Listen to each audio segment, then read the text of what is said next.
नमस्कार दोस्तों, स्वागत है आपका हमारे चैनल स्टडी ऑल में। दोस्तों आपके एग्ज़ाम CTET सीटेट की तैयारी के लिए दोस्तों हम सामाजिक विज्ञान का मॉडल पेपर लेकर आए आज, जो कि दोस्तों आपकी एग्ज़ाम सीटेट के लिए बनाया गया है। जी हाँ दोस्तों, सभी क्वेश्चन इंपॉर्टेंट होंगे, सभी क्वेश्चन रिपीटेड क्वेश्चन है और ये ऐसे क्वेश्चन है दोस्तों तो लगातार एग्जाम में पूछे जाते हैं। तो दोस्तों वीडियो को अंत तक जरूर देखिएगा और वीडियो पसंद आए दोस्तों तो लाइक और शेयर जरूर कीजिएगा। और हाँ दोस्तों, अगर आप चैनल को अभी भी पहली बार देख रहे हैं, इस चैनल पर नए हैं, तो चैनल को सबसे पहले सब्सक्राइब कर लीजिए और बेल आइकन पर प्रेस कर लीजिए, ताकि न्यू वीडियो की अपडेट्स आपको मिलती रहे दोस्तों और लगातार मॉडल पेपर आपको मिलते रहें, जिससे कि दोस्तों आप लगातार अपने एग्ज़ाम सीटेट की तैयारी करती रहें। तो चलिए दोस्तों स्टार्ट करते हैं वीडियो। आज का पहला प्रश्न है दोस्तों सामाजिक विज्ञान का। सभी क्वेश्चन दोस्तों सिलेक्टेड होंगे, तो वीडियो को अंत तक जरूर देखिएगा, आपके एग्जाम के लिए बहुत ही इंपॉर्टेंट क्वेश्चन है। ठीक है, निम्न में से किसे सर्वक्ष त्रांतक अर्थात क्षत्रियों का नाश करने वाला कहा गया है? दोस्तों मोस्ट टाइम पे क्वेश्चन है SST का। ठीक है, SST के क्वेश्चन पेपर में ये क्वेश्चन जरूर देखने को मिलता है आपको। ठीक है, कि निम्न में से किसे सर्वक्ष त्रांतक अर्थात क्षत्रियों का नाश करने वाला कहा गया है? खौरवेल, महापद्मनंद, शशांक या सिकंदर? तो दोस्तों जिसे सर्वक्ष तांत्रिक या अर्थात क्षत्रियों का नाश करने वाला कहा गया दोस्तों, आपको पता होना चाहिए किसे कहा दोस्तों। ऑप्शन नंबर फर्स्ट, खारवेल को कहा गया है। मोस्ट टाइम पे क्वेश्चन है दोस्तों, याद रखिएगा, इस क्वेश्चन को भूलना नहीं है आपको। क्षत्रियों का नाश करने वाला किसे कहा गया है? खारवेल को कहा गया है। ठीक है, नेक्स्ट क्वेश्चन की ओर बढ़ते हैं दोस्तों। सभी क्वेश्चन आपको सिलेक्टेड देखने को मिलेंगे, जो कि एग्जाम में पहले भी पूछे जा चुके हैं। मेगनस्थीज के अनुसार भारतीय समाज कितने भागों में विभक्त था? दोस्तों ये भी क्वेश्चन आपको पढ़ते ही समझ में आ रहा होगा कि मोस्ट टाइम पे क्वेश्चन है। ठीक है, एग्जाम में पूछे जाने वाला क्वेश्चन है कि मेगस्थनीज या मेगस्थनीज है दोस्तों ये, के अनुसार भारतीय समाज कितने भागों में विभक्त था? आपको बताना है 4 भागों में विभक्त था, 7 भागों में, 10 भागों में या फिर 12 भागों में। तो दोस्तों मेगनस्थीज के अनुसार भारतीय समाज जो है वो कितने भागों में बटा हुआ था दोस्तों? आपको पता रहना चाहिए 7 भागों में। ठीक है, तो ऑप्शन नंबर सेकंड आपका आंसर आ जाएगा 7। मेगस्थनीज के अनुसार भारतीय समाज जो है वो 7 भागों में विभक्त था। ठीक है, नेक्स्ट क्वेश्चन की ओर बढ़ते हैं। क्वेश्चन नंबर 3 देख लेते हैं। चंद्रगुप्त मौर्य के महल के अवशेष कहाँ से मिले? बहुत ही इंपॉर्टेंट क्वेश्चन है, इंपॉर्टेंट क्वेश्चन है दोस्तों एग्जाम के लिए, कि चंद्रगुप्त मौर्य के जो महल के अवशेष हैं वो कहाँ से मिले थे? चंपा से, कौशाम्बी से, कुम्भरहार यानी पटना से, या उज्जैन से? बहुत ही अच्छा क्वेश्चन है दोस्तों। तो आपको पता होना चाहिए कि चंद्रगुप्त मौर्य के जो महल के अवशेष हैं वो किस स्थान से प्राप्त हुए थे दोस्तों? आपको पता होना चाहिए, वो हुए थे दोस्तों कुम्भरहार यानी पटना से। ठीक है, कहाँ से हुए थे? कुम्भरहार पटना से हुए थे। ठीक है, याद रखिएगा, ऑप्शन नंबर थर्ड आपका आंसर हो जाएगा कुम्भरहार पटना। क्वेश्चन नंबर 4 देख लेते हैं। अर्थशास्त्र किसकी रचना है? काफ़ी इजी बट इंपॉर्टेंट क्वेश्चन है दोस्तों, क्योंकि ये भी क्वेश्चन एग्जाम में बार बार रिपीट हुआ है। ठीक है, कि अर्थशास्त्र किसकी रचना है, आपको पता होना चाहिए दोस्तों। मेगस्थनीज की है, प्लिनी की है, विशाखदत्त की है, या कौटिल्य की है? दोस्तों सभी को पता है कि अर्थशास्त्र के रचनाकार कौन है? कौटिल्य माने जाते हैं। ठीक है, कौटिल्य की रचना है अर्थशास्त्र। काफ़ी इजी क्वेश्चन था दोस्तों, ऑप्शन नंबर 4 आपका आंसर हो जाएगा। अर्थशास्त्र जो है किसकी रचना है? कौटिल्य की। ठीक है, आगे बढ़ते हैं। अशोक ने कलिंग पर कब आक्रमण किया? अब आपको बताना है दोस्तों कि जो सम्राट अशोक थे उन्होंने कलिंग पर आक्रमण कब किया था? 269 ईस्वी पूर्व, 324 ईस्वी पूर्व, 261 ईस्वी पूर्व, या 326 ईस्वी पूर्व? दोस्तों बहुत ही अच्छा क्वेश्चन है। आपको बताना है कि अशोक ने कलिंग पर कब आक्रमण किया था। तो दोस्तों सभी को पता है कि कब किया था, 261 ईस्वी पूर्व किया था कलिंग पर आक्रमण। ठीक है, याद रखिएगा, ऑप्शन नंबर थर्ड आपका आंसर हो जाएगा 261 ईस्वी पूर्व। क्वेश्चन नंबर 6 है, सांची के स्तूप का निर्माण किसने करवाया था? दोस्तों ये क्वेश्चन एग्जाम में बार बार रिपीट होता है कि सांची के स्तूप का निर्माण किसने कराया था? दोस्तों सभी को पता है किसने कराया था सांची के स्तूप का निर्माण? सम्राट अशोक ने कराया था। ठीक है, तो याद रखिएगा, सम्राट अशोक ने कराया था सांची के स्तूप का निर्माण। चलिए 7वें नंबर क्वेश्चन की ओर बढ़ते हैं। बौद्ध धर्म के प्रचार के लिए अशोक ने किसे श्रीलंका भेजा था? ये भी क्वेश्चन दोस्तों बहुत ही अच्छा क्वेश्चन है कि बौद्ध धर्म के प्रचार के लिए जो सम्राट अशोक थे उन्होंने श्रीलंका किसे भेजा था? महेंद्र को, संघमित्रा को, 1 व 2 दोनों को, यानी महेंद्र संघमित्रा दोनों को, या उपगुप्त को? दोस्तों काफ़ी अच्छा क्वेश्चन है। आपको ये पता होना चाहिए कि बौद्ध धर्म के प्रचार के लिए जो सम्राट अशोक है उन्होंने श्रीलंका जो है महेंद्र को भी भेजा था और संघमित्रा को भेजा था, दोनों को ही भेजा था। तो ऑप्शन नंबर थर्ड आपका आंसर हो जाएगा 1 व 2 दोनों। ठीक है, महेंद्र और संघमित्रा दोनों को भेजा था सम्राट अशोक ने श्रीलंका। किस लिए भेजा था? बौद्ध धर्म के प्रचार के लिए। क्वेश्चन नंबर 8 है, जैनियों के पहले तीर्थकार कौन थे? ऋषभदेव, अरिष्टनेमी, अजीतनाथ या पार्श्वनाथ? तो दोस्तों जैनियों या जैनियों के जो जैन के जो पहले तीर्थकार माने जाते हैं, ठीक है, वो कौन है दोस्तों? ऋषभदेव। कौन माने जाते हैं? ऋषभदेव ही जैनों के पहले तीर्थकार माने जाते हैं, ठीक है, याद रखिएगा आप। क्वेश्चन नंबर 9 है, गौतम बुद्ध ने अपना प्रथम उपदेश कहाँ दिया था? बहुत ही अच्छा क्वेश्चन है दोस्तों, ये क्वेश्चन भी रिपीट हुआ एग्जाम में बार बार कि जो गौतम बुद्ध थे उन्होंने अपना प्रथम उपदेश कहाँ दिया था? बोध गया, लुम्बिनी, सारनाथ या कुशीनगर? तो दोस्तों आपको पता होना चाहिए कि गौतम बुद्ध ने जो अपना प्रथम उपदेश है वो कहाँ दिया था? सारनाथ में दिया था, ठीक है। एग्जाम में पूछा जाता है दोस्तों ये क्वेश्चन, ठीक है, अगर आपको पता है तो ठीक है, अगर नहीं पता है तो याद रखना है कि सारनाथ में गौतम बुद्ध द्वारा अपना पहला उपदेश दिया गया था, ठीक है।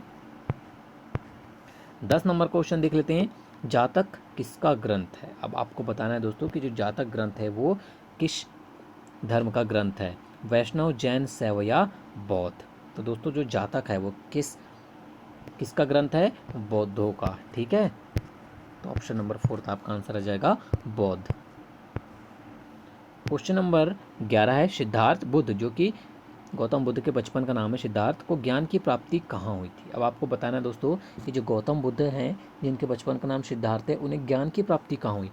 बोध गया में, वाराणसी में, सारनाथ में या कुशीनगर में? दोस्तों सभी को पता है कि सिद्धार्थ यानी बुद्ध को ज्ञान की प्राप्ति कहाँ हुई थी? बोध गया में हुई थी, ठीक है, कहाँ हुई थी? बोध गया में ज्ञान की प्राप्ति हुई थी उन्हें। तो ऑप्शन नंबर फर्स्ट आपका आंसर आ जाएगा। चलिए नेक्स्ट क्वेश्चन देखते हैं, सारनाथ में बुद्ध का प्रथम प्रवचन कहलाता है? मोस्ट एमपी क्वेश्चन है दोस्तों, मोस्ट एमपी क्वेश्चन है, ठीक है। इस सारनाथ में जो भगवान बुद्ध का जो प्रथम प्रवचन है वो क्या कहलाता है? महाभिनिष्क्रमण, धर्मचक्र परिवर्तन, महापरिनिर्वाण या महामस्तक अभिषेक? मोस्ट एमपी क्वेश्चन है दोस्तों, सारनाथ में जो बुद्ध का प्रथम प्रवचन है दोस्तों वो क्या कहलाता है? याद रखना है आपको, धर्मचक्र प्रवर्तन कहलाता है।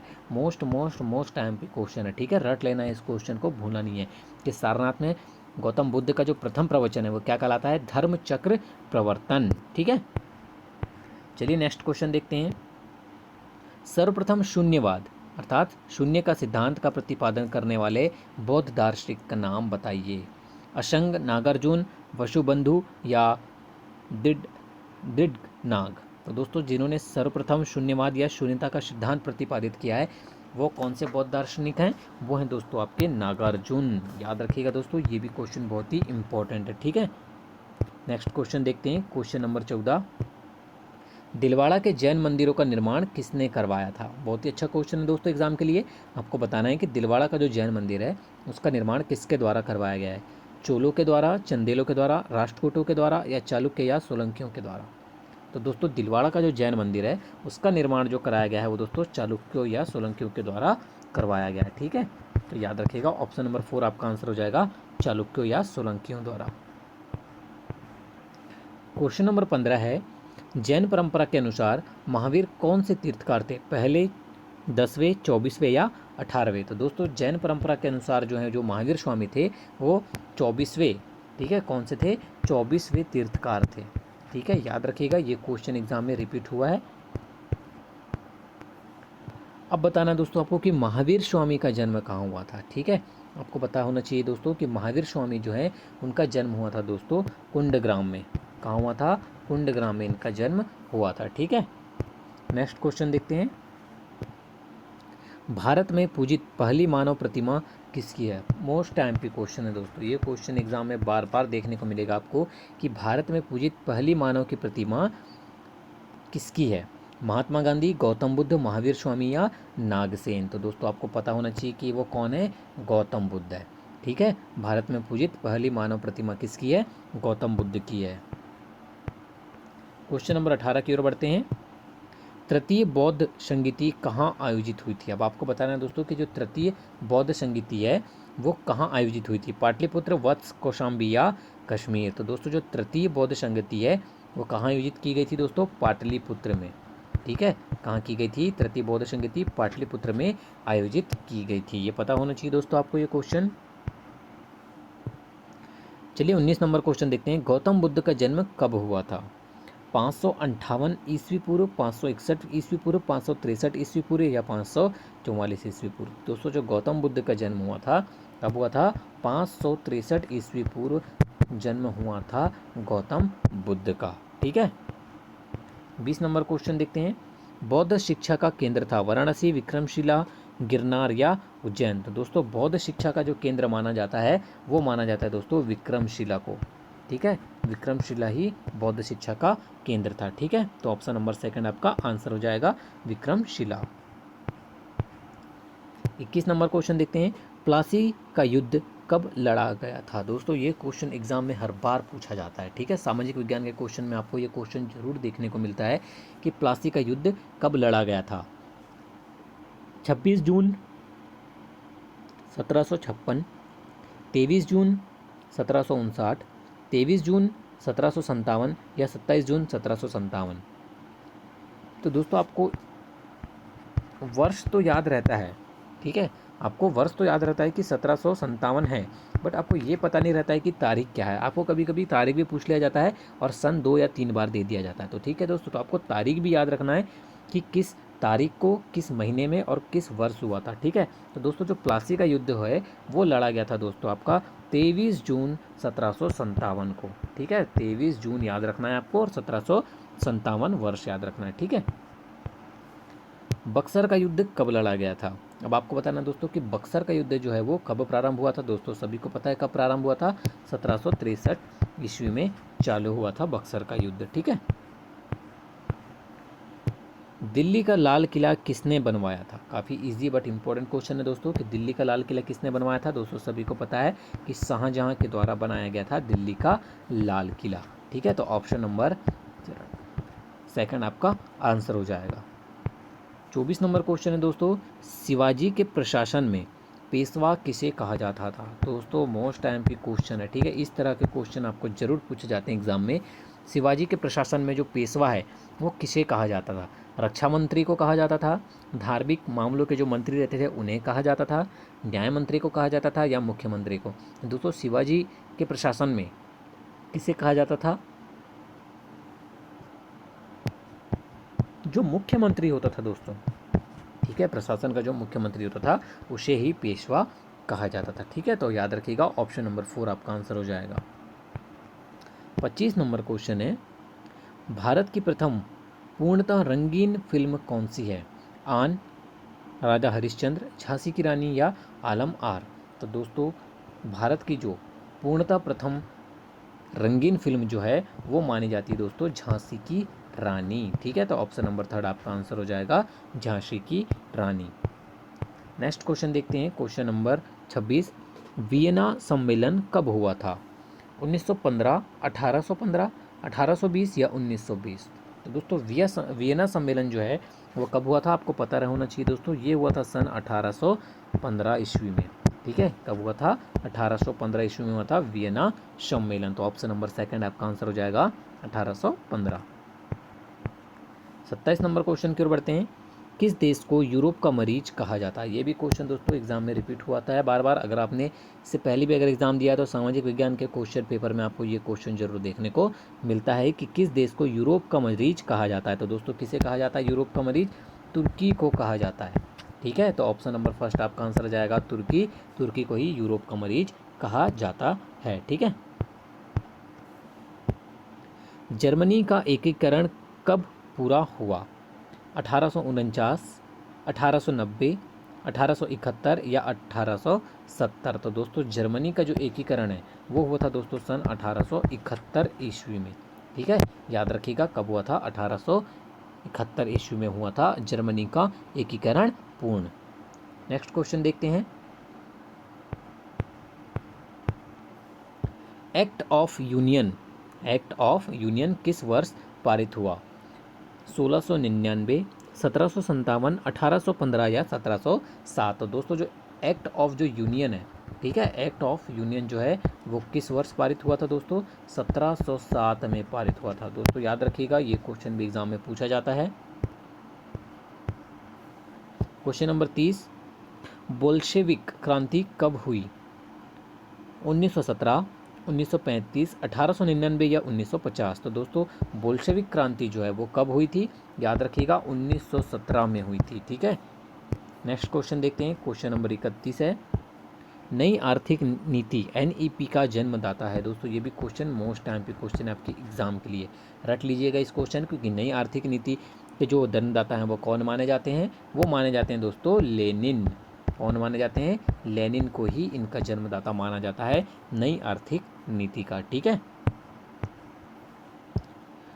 अप्रैल थीसिस किसने तैयार की? क्वेश्चन नंबर 32 है दोस्तों कि अप्रैल थीसिस जो है वो किसके द्वारा तैयार की गई?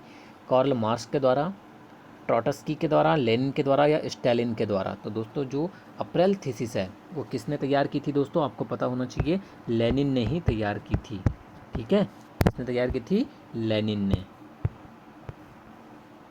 क्वेश्चन नंबर 33 है लेनिन ने नई आर्थिक नीति की घोषणा कब की थी? अब आपको बताना है दोस्तों, आपको ये तो पता चल गया कि नई आर्थिक नीति जो है वो किसके द्वारा पारित की गई थी? वो की थी लेनिन के द्वारा, बट कब की गई थी ये भी पता होना चाहिए दोस्तों। तो ये की गई थी आपकी सन 1921 में। कब की थी लेनिन ने नई आर्थिक नीति की घोषणा? सन 1921 में की थी। ठीक है, तो ऑप्शन नंबर सेकंड आपका आंसर हो जाएगा 1921। नेक्स्ट क्वेश्चन देखते हैं, लाल सेना का गठन किसने किया था? The most IMP question. ठीक है, लाल सेना का गठन किसके द्वारा किया गया है? कार्ल मार्क्स, केरेंस्की, स्टालिन या ट्रॉटस्की के द्वारा? तो दोस्तों लाल सेना का गठन जिसके द्वारा किया गया है वो है आपके ऑप्शन नंबर 4 ट्रॉटस्की के द्वारा किया गया है। याद रखिएगा, क्वेश्चन बहुत ही इंपॉर्टेंट क्वेश्चन है दोस्तों। क्वेश्चन नंबर 35 है भारत में अंग्रेजी शिक्षा की शुरुआत किसने की? ये भी क्वेश्चन दोस्तों बहुत ही इंपॉर्टेंट है, बार बार एग्जाम में पूछा जाता है। दोस्तों सभी को पता है कि भारत में अंग्रेजी शिक्षा की जो शुरुआत है वो किसके द्वारा की गई थी? मैकाले के द्वारा की गई थी। ठीक है, ये क्वेश्चन को याद रखिएगा दोस्तों, एग्जाम में रिपीटेड क्वेश्चन है बार बार। 36 नंबर क्वेश्चन की ओर बढ़ते हैं, राजा राममोहन राय को सरोकार नहीं था? सती प्रथा की समाप्ति में, विधवा पुनर्विवाह में, हिंदी की शिक्षा में या संस्कृत की शिक्षा में? तो दोस्तों राजा राम मोहन को जो सरोकार था वो किस में नहीं था दोस्तों? वो नहीं था केवल उन्हें संस्कृत की शिक्षा में, बाकी सती प्रथा की समाप्ति, विधवा पुनर्विवाह और हिंदी की शिक्षा में, इन तीनों में उन्हें सरोकार प्राप्त था। ठीक है, संस्कृत शिक्षा में नहीं था प्राप्त। नेक्स्ट क्वेश्चन देखते हैं, क्वेश्चन नंबर 37 है जलियांवाला बाग हत्याकांड के लिए कौन सा जनरल उत्तरदायी था? General William Bentinck, general Dyer, general Mountbatten या जनरल डलहौजी? तो दोस्तों जलियांवाला बाग हत्याकांड जो हुआ था उसके लिए जो जनरल उत्तरदायी था वो जनरल कौन था दोस्तों? General Dyer. ठीक है, जनरल डायर जो था वो जलियांवाला बाग हत्याकांड के लिए उत्तरदायी था। ठीक है, याद रहना चाहिए आपको, ये क्वेश्चन एग्जाम में पूछा भी जा सकता है। प्रथम मैसूर युद्ध किन के बीच लड़ा गया? अब आपको बताना दोस्तों कि जो मैसूर युद्ध हुआ था प्रथम, वो किन किन के बीच लड़ा गया था? ब्रिटिश और हैदर अली, ब्रिटिश टीपू सुल्तान, ब्रिटिश और मिर्ज़ाफ़र या ब्रिटिश और नवाब सिराजुद्दौला? तो दोस्तों प्रथम मैसूर युद्ध जो हुआ था वो हुआ था दोस्तों ब्रिटिश और हैदर अली के बीच। ठीक है, तो ऑप्शन नंबर फर्स्ट आपका आंसर हो जाएगा। ठीक है, चलिए 39 नंबर क्वेश्चन देख लेते हैं, सती प्रथा पर प्रतिबंध किसने लगाया था? दोस्तों अभी हमने देखा कि सती प्रथा पर जो है प्रतिबंध किसने लगाया था? लॉर्ड डलहौजी, माउंटबेटन, विलियम बेटिक या लॉर्ड कर्जन? तो दोस्तों सती प्रथा पर जो प्रतिबंध है वो लगाया गया था दोस्तों लॉर्ड विलियम बेटिक के द्वारा। ठीक है, तो ऑप्शन नंबर थर्ड आपका आंसर हो जाएगा लॉर्ड विलियम बेटिक। क्वेश्चन नंबर 40 है किस वर्ष में म्यांमार भारतवर्ष से अलग हुआ था? अब आपको बताना है दोस्तों कि जो म्यांमार है वो भारत से कब अलग हुआ था? ठीक है, तो वो हुआ था दोस्तों सन 1937 में। कब हुआ था? सन 1937 में अलग हुआ था। तो सेकंड नंबर ऑप्शन आपका आंसर हो जाएगा 1937 में जो है म्यांमार भारतवर्ष से अलग हुआ था। ठीक है, अर्थशास्त्र के अनुसार मौर्य काल में उत्तर पश्चिम किसके लिए प्रसिद्ध था? कपास के लिए, सोना एवं बहुमूल्य पत्थरों के लिए, कंबल के लिए या चांदी एवं तांबा के लिए? दोस्तों अर्थशास्त्र के अनुसार जो मौर्य काल में उत्तर पश्चिम का जो क्षेत्र था वो किसके लिए प्रसिद्ध था? दोस्तों आपको पता होना चाहिए कंबल के लिए। ठीक है, कंबल के लिए प्रसिद्ध था। चलिए क्वेश्चन नंबर 42 की ओर बढ़ते हैं, रोमन साम्राज्य में काली मिर्च की इतनी मांग थी कि इसे क्या इस नाम से भी बुलाते थे? काला सोना, काला जादू, काला ताबीज या काला पत्थर? बहुत ही अच्छा क्वेश्चन है दोस्तों। रोमन साम्राज्य में जो काली मिर्च की इतनी मांग थी कि इसे काला सोना भी कहा जाता था। ठीक है, काला सोना के नाम से भी जाना जाता था काली मिर्ची को। ठीक है, याद रखिएगा, ऑप्शन नंबर फर्स्ट आपका आंसर हो जाएगा काला सोना। नेक्स्ट क्वेश्चन की ओर बढ़ते हैं, क्वेश्चन नंबर 43 है, किस काल में कर प्रथा का विशिष्ट महत्व था? गुप्त काल में, महाजनपद काल में, हड़प्पा सभ्यता में या वैदिक काल में? तो दोस्तों जिस काल में कर प्रथा का जो विशिष्ट महत्व माना जाता है वो माना जाता है दोस्तों महाजनपद काल में। ठीक है, महाजनपद काल में ही जो है कर प्रथा का विशिष्ट महत्व था। ठीक है, याद रखिएगा इस क्वेश्चन को। नेक्स्ट क्वेश्चन देखना है, अशोक का धम्म था अच्छे व्यवहार का सिद्धांत, एक आदर्श सिद्धांत, सम्राट अशोक द्वारा प्रतिपादित विचारों की एक समष्टि, या ये सभी? तो दोस्तों अशोक का जो धम्म था वो एक अच्छे व्यवहार का सिद्धांत भी था, एक आदर्श सिद्धांत भी था और सम्राट अशोक द्वारा प्रतिपादित विचारों की एक समष्टि भी थी। तो ऑप्शन नंबर 4 आपका आंसर हो जाएगा। ठीक है, नेक्स्ट क्वेश्चन देखते हैं, मौर्य शासक अशोक द्वारा लड़ी गई लड़ाई का स्थल कलिंग वर्तमान में कहाँ है? आपको बताना है दोस्तों कि मौर्य शासक अशोक द्वारा जो लड़ी गई लड़ाई का जो स्थल है कलिंग, ठीक है, वो वर्तमान में कहाँ पर स्थित है? केरल, आंध्र प्रदेश, उड़ीसा या कर्नाटक? तो दोस्तों वर्तमान में जो कलिंग है वो कहाँ पर स्थित है दोस्तों? उड़ीसा में। ठीक है, उड़ीसा में स्थित है आपका कलिंग। नेक्स्ट क्वेश्चन देखते हैं, मौर्य समाज का संस्थापक कौन है? दोस्तों सभी को पता है कि मौर्य साम्राज्य के जो संस्थापक है वो कौन माने जाते हैं दोस्तों? वो माने जाते हैं आपके चंद्रगुप्त। ठीक है, चंद्रगुप्त मौर्य को ही मौर्य समाज का संस्थापक माना जाता है। चलिए नेक्स्ट क्वेश्चन की ओर बढ़ते हैं, चाणक्य को किस नाम से भी जाना जाता है? विष्णुगुप्त, भट्टस्वामी, राजशेखर या विशाखदत्त? तो दोस्तों जो चाणक्य हैं उन्हें विष्णुगुप्त के रूप में भी के नाम से भी जाना जाता है। ठीक है, तो ऑप्शन नंबर फर्स्ट आपका आंसर हो जाएगा विष्णुगुप्त। हड़प्पा के लोग प्रयोग करना नहीं जानते थे, सोने का, चांदी का, लोहे का या कांस्य का? तो दोस्तों हड़प्पा सभ्यता के जो लोग थे वो लोहे का प्रयोग करना नहीं जानते थे। ठीक है, क्योंकि लोहे का प्रयोग किस प्रकार किया जाना है हड़प्पा के लोगों को इस बारे में कोई भी जानकारी नहीं थी। चलिए 49 नंबर क्वेश्चन की ओर बढ़ते हैं, सिंधु घाटी सभ्यता की लिपि थी संस्कृत, फारसी, द्रविड़ या अवाचनीय? तो दोस्तों सिंधु घाटी सभ्यता की जो लिपि है वो मानी गई है अवाचनीय। ठीक है, तो ऑप्शन नंबर 4 आपका आंसर हो जाएगा। आज का लास्ट क्वेश्चन है दोस्तों, क्वेश्चन नंबर 50 कि अंतिम मौर्य शासक कौन था? अब आपको बताना है दोस्तों कि अंतिम मौर्य शासक कौन था। ठीक है, बृहदत्त, बिंदुसार, चंद्रगुप्त मौर्य या देववर्मन? तो दोस्तों अंतिम मौर्य शासक जो है वो किसे माना जाता है दोस्तों? बृहदत्त को माना जाता है। ठीक है, जो बृहदत्त था वो अंतिम मौर्य शासक था। वीडियो को अंत तक देखने के लिए धन्यवाद दोस्तों। अगर वीडियो पसंद आई तो वीडियो को लाइक और शेयर जरूर कीजिएगा। दोस्तों इसी तरह की वीडियो पाने के लिए चैनल को सब्सक्राइब करें और बेल नोटिफिकेशन पर प्रेस करें। धन्यवाद।